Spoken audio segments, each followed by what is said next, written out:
Hello my YouTube family, welcome to my YouTube channel House of Dreams PPSC.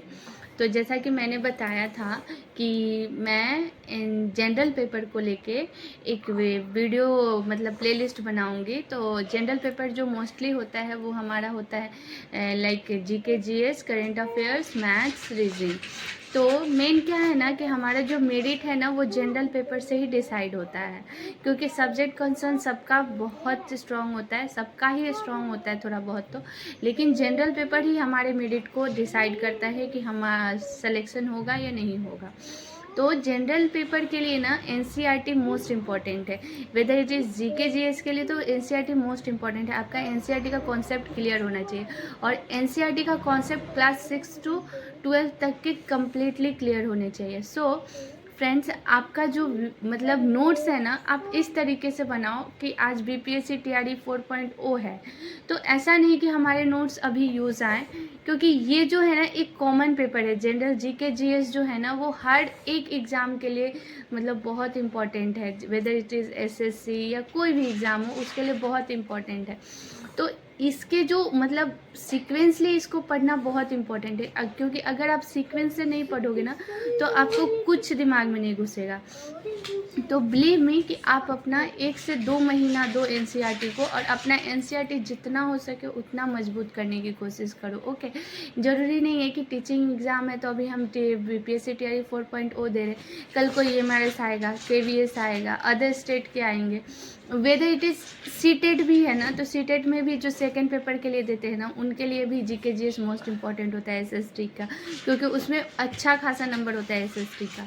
सो इसलिए मैं अपना ना एक एसएसटी का से लाइक एनसीईआरटी का एक सीरीज़ कर रही हूँ। तो सबसे पहले मैं इंडियन पॉलिटी लेके चली हूँ। इंडियन पॉलिटी का मैंने 10 डेज चैलेंज लिया है, जिसमें मैं क्लास 6 का एनसीईआरटी के सारे चैप्टर्स कवर करूँगी, और चैप्टर्स के नोट्स के साथ उसके कुछ इंपॉर्टेंट क्वेश्चंस भी होंगे। ओके, तो इसके साथ ना मेरे शॉर्ट्स वीडियो में मैं कुछ क्वेश्चंस दूँगी, तो आप उधर भी आंसर देकर देख लेना कि आपका क्लियर हुआ या नहीं हुआ। तो चलो मैं आपको क्लास 6 एनसीईआरटी इंडियन पॉलिटी का चैप्टर 1 फैमिली एंड कम्युनिटी करती हूँ। Okay, so let me show you. So हमारा जो फर्स्ट चैप्टर है ना इंडियन पॉलिटी का, वो है फैमिली एंड कम्युनिटी। तो सबसे पहले हमें ये पता होना चाहिए कि हमारी फैमिली जो होती है वो 2 टाइप्स की है, एक जॉइंट फैमिली है और एक न्यूक्लियर फैमिली है। ओके, तो जॉइंट फैमिली में क्या आता है ना, जॉइंट फैमिली में सबसे पहले आता है मल्टी जनरेशनल सेटअप होता है, उसमें like grand parents, parents, uncle, aunty सब होते हैं। न्यूक्लियर फैमिली में मोस्टली क्या होता है, पेरेंट्स होते हैं और किड्स होते हैं, लाइक मदर, फादर और चाइल्ड और उनका सिबलिंग्स होता है। ठीक है, फिर हमारा आता है ये जो मेरा नोट्स है ना वो क्लास 6 के एनसीईआरटी बुक से मेन पॉइंट्स जो हैं वो मैंने निकाले हैं। ओके, तो मैं जो मेन पॉइंट्स है वो दे रही हूँ। फिर कम्युनिटी है, a community is a group of people और families linked by a location, culture, work और इंटरेस्ट। तो कम्युनिटी क्या होता है, एक ग्रुप ऑफ पीपल होता है जो कि किससे लिंक होते हैं, एक लोकेशन से लिंक होते हैं, कल्चर से लिंक होते हैं, वर्क से लिंक होते हैं, या एक दूसरे के इंटरेस्ट से लिंक होते हैं। ये वाला बहुत इंपॉर्टेंट है। Will community notably in Jhabua Madhya Pradesh revive their traditional cooperative practice Halma and adopted it for community based water and forest conservation. तो भील कम्युनिटी जो थी ना वो कहाँ की थी, झाबुआ और मध्य प्रदेश की थी, जिन्होंने एक अपना ट्रेडिशनल कोऑपरेटिव प्रैक्टिस यूज़ किया जिसका नाम था हल्मा। इसलिए उन्होंने हल्मा को अडॉप्ट किया ताकि वो वाटर फॉरेस्ट जो है उसको कंजर्व कर सके। Okay, The modern revival and large-scale organization of Halma inspired conservation effort have been facilitated by social activity Mahesh Sharma, who received the Padma Shri in 2019 for this work. तो ये जो हलमा जो प्रैक्टिस किए थे ना वो मॉडर्न पीरियड में इस चीज़ को यूज़ करने के लिए हलमा को इंस्पायर्ड किया था किसने, महेश शर्मा ने, जिनको पद्मश्री दिया गया था 2019 में। तो ये दो इम्पोर्टेंट पॉइंट है। एक तो भील कम्युनिटी कहाँ की थी, झाबुआ मध्य प्रदेश की थी।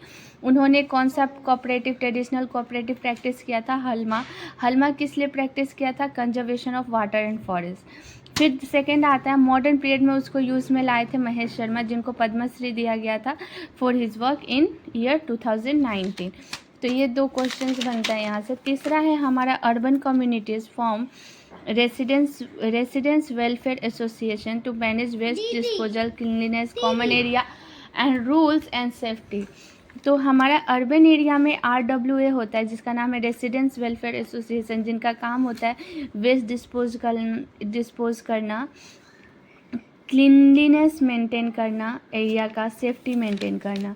ठीक है। Community today are interdependent, RWA rely on traders for goods and municipal workers for service.